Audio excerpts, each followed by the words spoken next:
Still wrong. No, it was just Okay. And then this one is inspired by like a period of time when I was working on the Lyra like circus, just for fun. And it says you can do anything, but you can't do everything. Because that's so freaking true. Like you cannot do everything, but you can do anything. I like that. Next.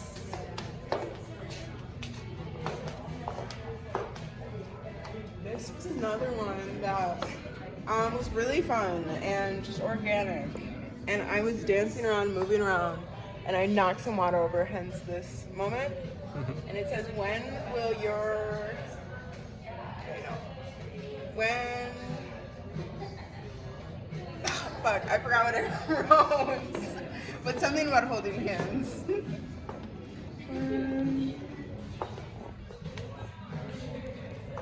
Now it's gonna bug me. Okay. And what's this big piece in the center, real quick? So this big piece is a collaborative experience where everyone was invited to paint their interpretation of how it feels to have a crush. So my 4-part series that I made specifically for this show was all about my interpretation of how it feels to have a crush. So I really wanted to invite people to add their interpretations. That was really fun. My personal favorite contribution was this kiss moment. I love how it's a zigzag. It's pretty cool. Still reads so well. It has like a lot of detail, but it's so basic. Yeah, it's just perfect. Yeah. And then Abby added the XOXO. That's really nice. And I have some Lisa Frank inspirations coming through also. Still in progress. And Brad Anthony Bernard added this apple of the eye. Oh, I love that. I didn't notice. I like that a lot. Here's another watercolor from a few years ago, about 6 years ago.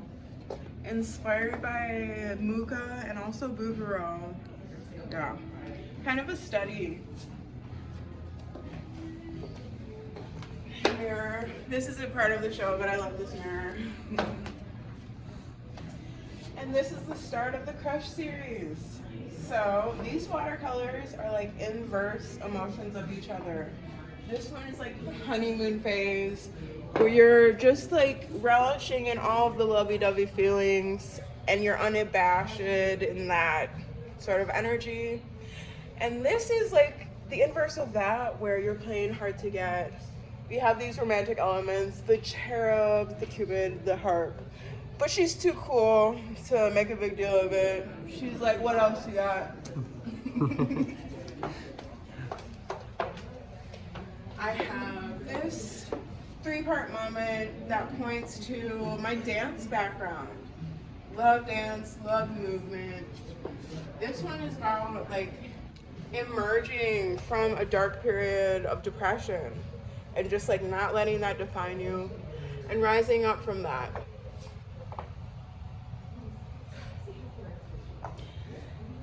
This one was another one that I did when I was in kind of a dark place and I just needed to remind myself of my personal power. I hope that comes through. And this was more of a fun vibe. This was inspired by the song Jump by Aretha Franklin off her 1975 album Sparkle. This is how that song sounds to me, but like the visual version. Then you're gonna jump, we're gonna shake a little pump, you'll do it fine. Hey baby, you're right on time. And this is another moment where like, these are inverse emotions to each other. This is like when you miss someone really bad and your heart is longing for them because they're far away or you haven't seen them for a long time.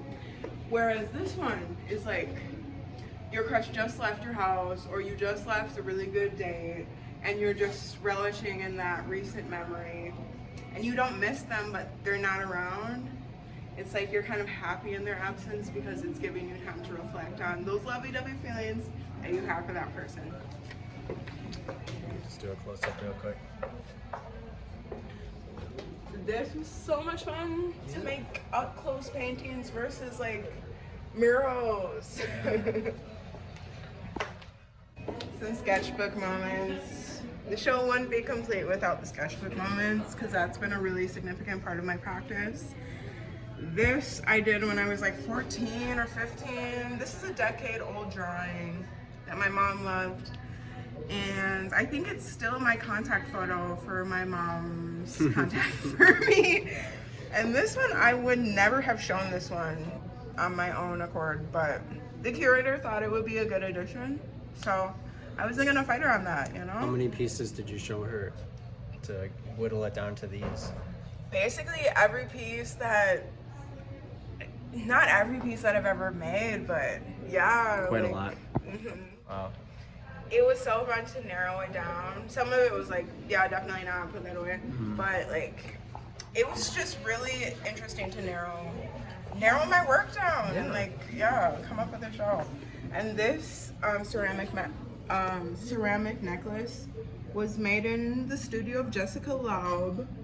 Her ceramic studio is super awesome. She's a painter, mosaic artist, muralist. So I was able to utilize her kiln and her ceramic materials to make this necklace. All of the beads are handcrafted from clay. And then this little pendant was just like a found piece of, I don't want to say garbage, but it was a piece of garbage that I felt looks really nice with the beads. Yeah, it does. Growing up, my sister and I had a purple and green bedroom, so the purple and green was inspired by that. Anything else?